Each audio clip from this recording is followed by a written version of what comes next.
There are more idols than realities in the world, unquote. 63. A specter is haunting Marxism, the specter of death. Death as a function presents itself under capitalism as an immense accumulation and production of it. Death is a concept outside us, a thing that by its effects satisfies the wants of capitalism. The anxiety of death is a machine, and it is at work everywhere.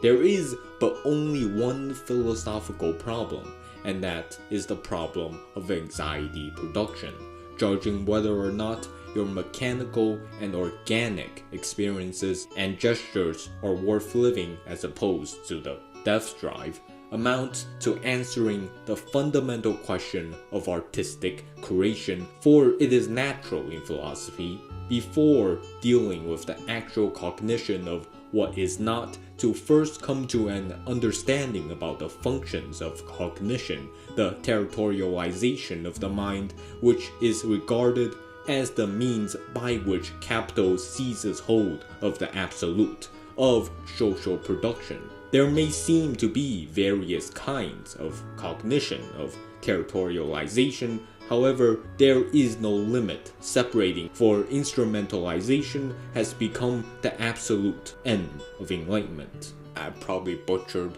a bunch of philosophers, but it was fun. Anyway, everywhere there is death. In our workplace, in the products that come from our labor, in our very communities and neighborhoods, in our intimacies, in every spoken word, in every confined and regulated space, in our very visions of others, in every political and economic affair, there lies Lady Death. There she reaps sorrow and bestows false gold upon kings with no robes.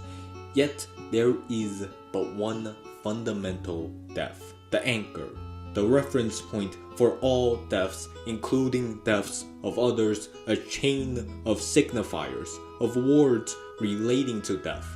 All comes down to your death. That singular instance of ultimate negation, of ultimate unrepresentable nothing, a nothing beyond even the nothing of you, the idea of you while living. Yes, indeed, the nothing of you while dead is more of an anchor than anything you are, or rather aren't, while living. But what a travesty it would be for us to then wave away all other representable deaths, alienation, despair, nihilism, and so on, because even the fundamental death, the so-called real death, is a flow within the system. A flow produced by a machine, a breathing, living machine. That machine is capital and money. That machine is guns and bombs. That machine is people and politicians. It is everything existing. It is everywhere, and it is always in motion, in conflict with itself, in multiples and singulars. Death is a driftwood upon a never-ending river, a rotting piece of wood who once survived from the very water it is drifting on now. For us to say it is merely there, that it was never a tree, that it never took water from the river, that is nihilism. That is death. Animals die.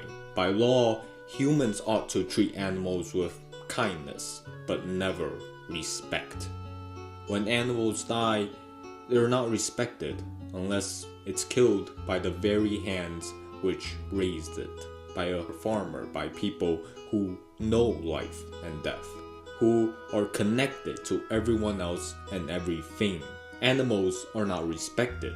When fish are viewed as barely conscious beings who are happy with being thrown into a tank barely twice or quadruple their size, when pets are viewed as property, animals are not respected when crushed by a machine packaged into plastic and sold for cheap.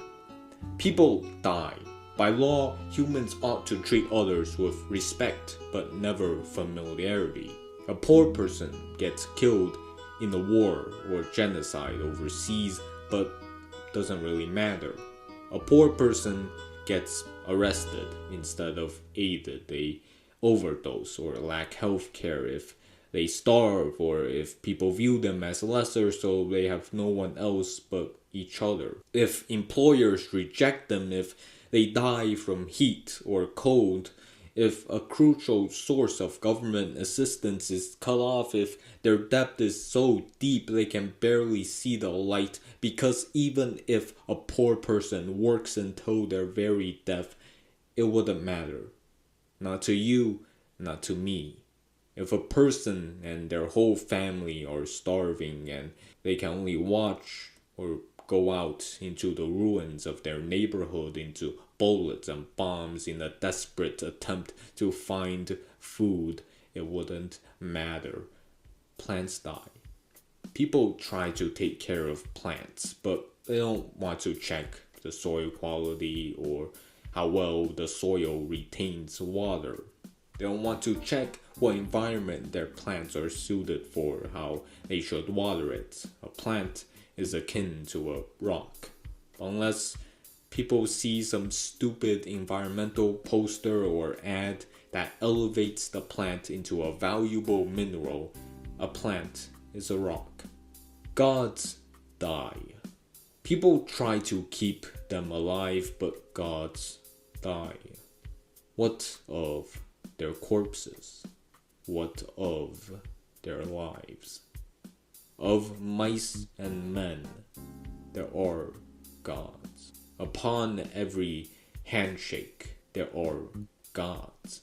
That's how the crown gets its power, through endless, invisible handshakes. Because we all see death's door. We all know of dead kings and aristocrats. We all know of bygone deities that resent our forgetfulness, that curse and bring hellfire upon our forgetfulness. We all know of withering leaves. We all know of half-eaten meat. We all know of open caskets, and we all know of soul-sucking work. But beyond death's door, there is the after, the before, and the instance of death. There is the tree of many leaves, the mammal of beating heart, the gods who still shine.